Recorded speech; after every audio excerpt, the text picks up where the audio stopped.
제가 기도하겠습니다.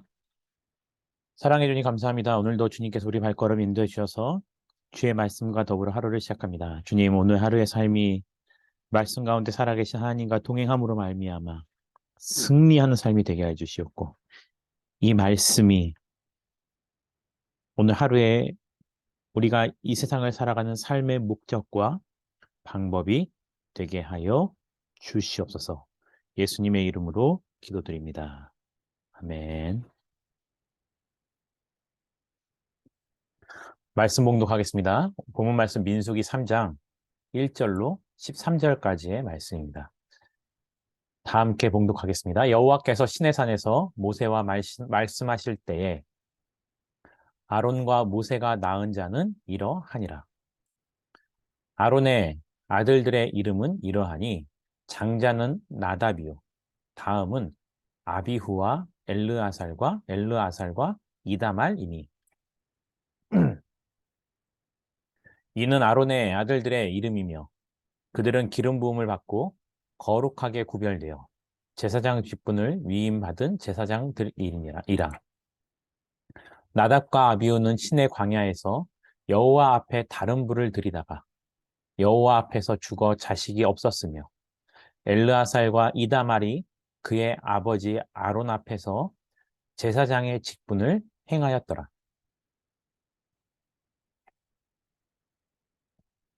또 여호와께서 또 모세에게 말씀하여 이르시되, 레위 지파는 나아가 제사장 아론 앞에 서서 그에게 시종하게 하라.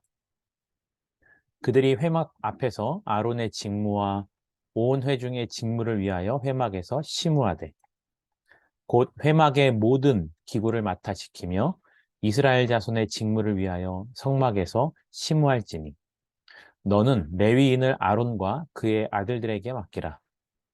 그들은 이스라엘 자손 중에서 아론에게 온전히 맡겨진 자들이니라. 너는 아론과 그의 아들들을 세워 제사장 직무를 행하게 하라. 외인이 가까이 하면 죽임을 당할 것이니라. 여호와께서 모세에게 말씀하여 이르시되, 보라, 내가 이스라엘 자손 중에서 레위인을 택하여 이스라엘 자손 중에 태를 열어 태어난 모든 맞이를 대신하게 하였은즉 레위인은 내 것이라. 처음 태어난 자는 다 내 것임은, 내가 애굽 땅에서 그 처음 태어난 자를 다 죽이던 날에 이스라엘의 처음 태어난 자는 사람이나 짐승을 다 거룩하게 하였음이니 그들은 내 것이 될 것임이라. 나는 여호와이니라. 아멘.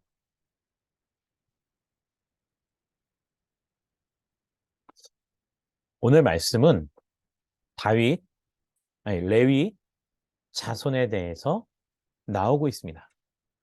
레위인들의 족보가 중요한 이유는요, 그들은 분깃을 나눌 때 12지파에 속하지 못했지만 각 지파들이 구별하여 드린 것을 가지고서 하나님께 제사를 드리는 데 있어서 필요한 역할을 감당하던 사람들이 바로 레위 지파였습니다. 이 레위 지파를 거룩히 구별하는 것이 하나님의 명령을 따라서 진행되어진 것입니다. 그래서요, 모세의 첫째 형이죠. 레위 지파에 속한 모세의 첫째 형 아론의 자손들이 그 이후로부터 계속해서 그 제사장 역할을 감당하고 있었습니다.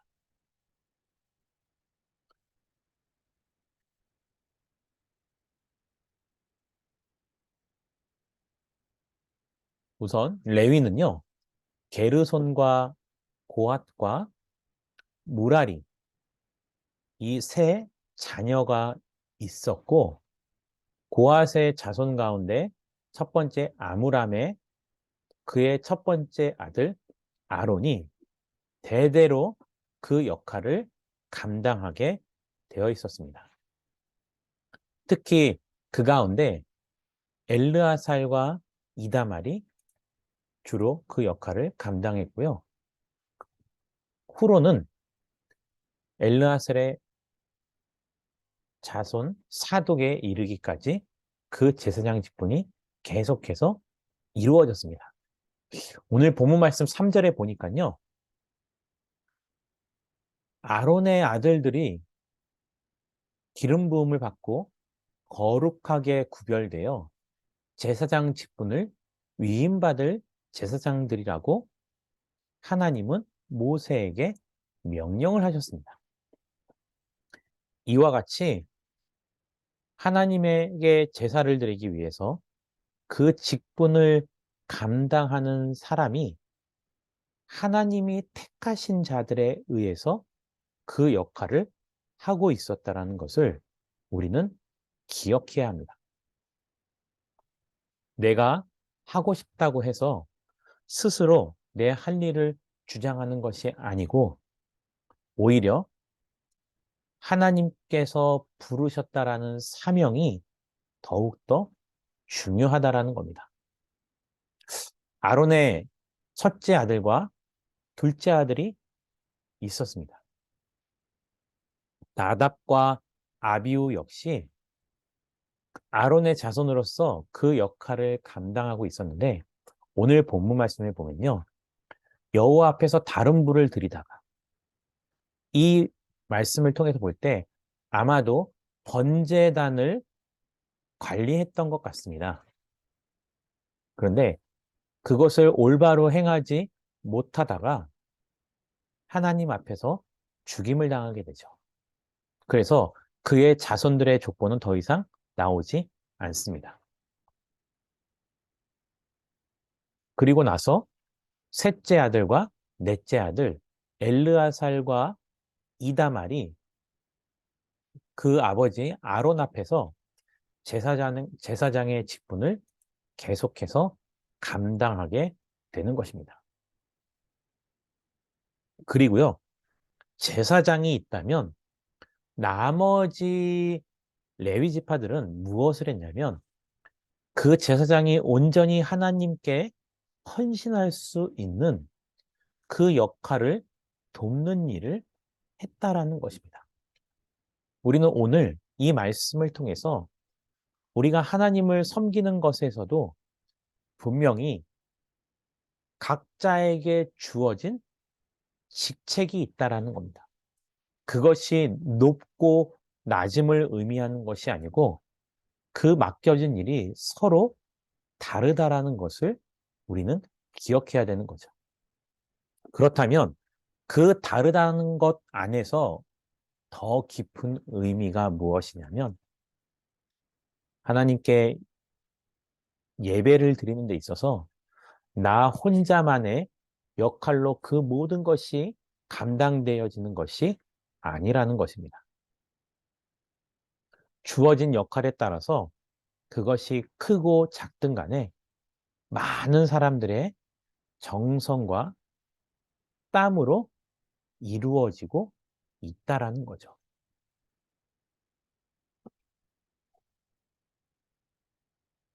7절에 보면요.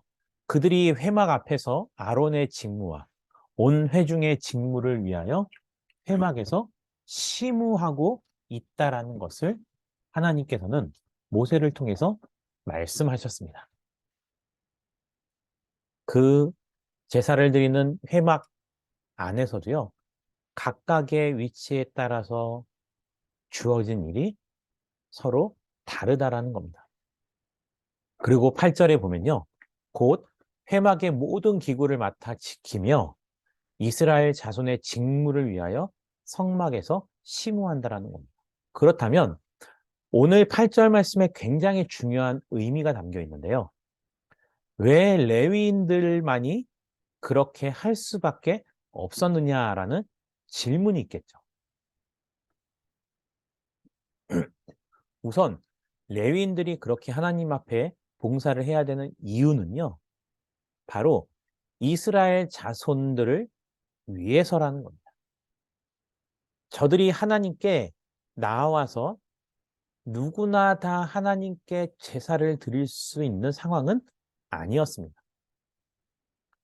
물론 제사를 드리기 위해서 온 사람의 역할도 구분되어졌지만 그 외의 일에 대해서는 항시 그 제사를 드릴 수 있도록 준비해야 되는 풀타임 치무자들이 필요했다라는 것입니다.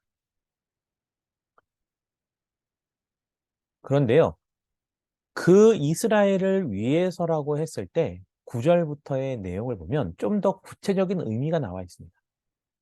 우선은요, 레위인들을 구별한 것 말고요, 그 전에 무슨 일이 있냐면요, 애굽에서 나오기 전에 하나님께서는 그 애굽에 10가지 재앙을 내리시게 됩니다. 10가지 재앙 가운데 마지막은요, 바로 장자의 죽음인 거죠. 장자의 죽음은 그 태어난 가축으로부터 해서 사람까지 모든 처음 태어난 것은 다 하나님의 것이라는 거. 그래서 사실 레위인이 있지 않았다면 이스라엘 사람들은 자기에게서 태어난 첫째 아들은 다 하나님을 위해서 드려야 되는 거죠. 하지만 그들 대신 레위인들이 그들에게서 태어나는 아들들은 첫째, 둘째, 셋째 어느 누구를 막론하고 다 하나님께 드려서 그 역할을 감당하도록 해야 되는 것입니다. 그리고 10절에서는요. 그 직무를 레위인이 아닌 외인이 가까이 하면 죽임을 당한다라고 기록하고 있습니다. 오늘 이 말씀을 들으면 어떤 사건이 떠오르십니까? 그렇죠.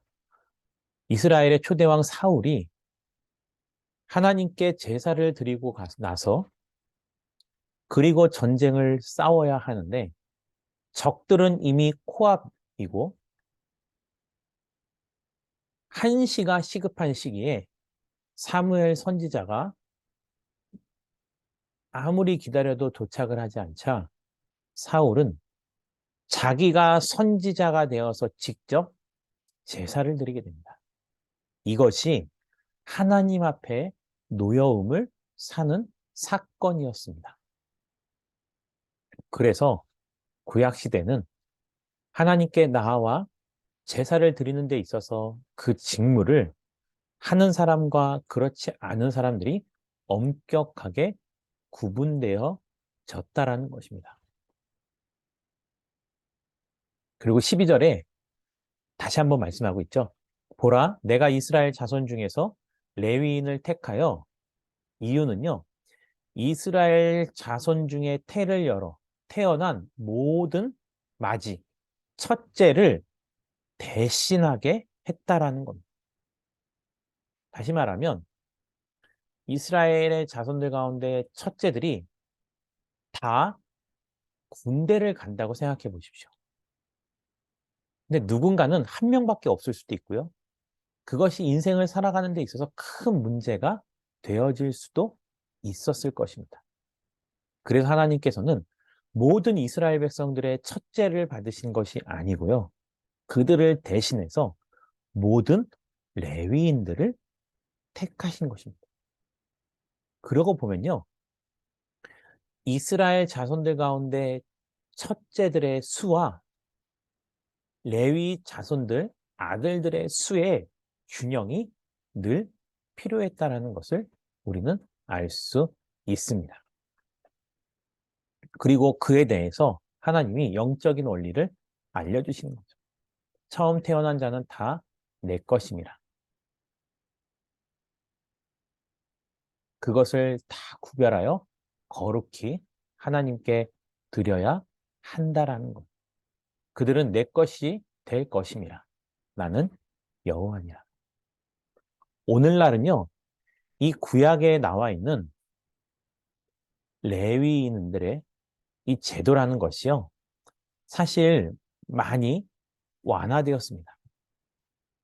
이 레위인의 역할이 꼭 유전적으로 대물림을 하는 것은 아닙니다. 하지만 그럼에도 불구하고 구약시대는 하나님의 명령을 따라서 분명히 그 직책은 유전적으로 주어졌을 뿐만이 아니고 그 제사장들의 역할은 오늘 족보에 나오는 엘르아살의 자녀들 가운데 사독에 이르기까지 굉장히 중요한 직책을 감당하고 있었고 왕은 수많은 권력을 가지고 있었지만 그 제사장의 직분을 겸할 수는 없었다라는 것입니다. 그리고요, 오늘 이 말씀을 통해서 하나, 우리가 깨우칠 수 있는 복음은 무엇이냐? 예수 그리스도는 이 땅의 왕으로도 오셨지만 제사장의 직분을 감당하기 위해 오셨다라는 것입니다. 그래서 자신이 왕이면서 제사장이면서 선지자였던 예수 그리스도께서 친히 자신을 우리의 죄를 위한 희생물로 드림으로 말미암아 이제 더 이상 희생 제사를 드리지 않아도 되는 놀라운 은혜가 우리에게 주어지고 있었다라는 것입니다. 그래서 예수님께서 감당하신 그 직분 세 가지 가운데 왕이요, 제사장이요, 선지자 가운데 이 제사장의 직분이 어떤 의미인지를 우리가 오늘 민수기 말씀을 통해서 또 이 이후의 말씀들을 통해서 계속해서 은혜를 나누도록 하겠습니다. 우리 다 함께 이렇게 기도하겠습니다. 오늘의 말씀을 기억하시면서 거룩히 구별하시는 하나님을 따르는 삶을 살게 해달라고. 또 제사장을 돕는 레위인처럼 우리가 인생을 살아가면서 예배를 드릴 때 또 어디서 무엇을 하든 이러한 유기적인 관계를 잘 이루어 나가는 삶이 되게 해달라고 교회를 위해서 이렇게 기도하겠습니다. 가정과 교회와 세상을 더욱더 아름답게 만들어 나가는 믿음의 공동체가 되게 해달라고 오늘 말씀을 기억하시면서 자유롭게 기도하고 마치도록 하겠습니다. 기도하겠습니다.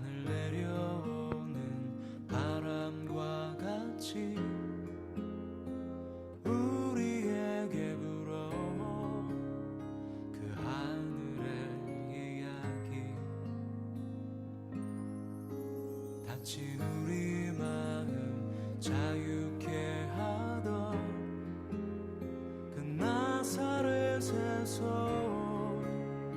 한 목수의 이야기 나와 같은 이도 복이 있다던 이전엔 한 번도 듣지 못한 이야기 우리 이마에 맺혀있는 땀들 진저리 쓰다듬던 예수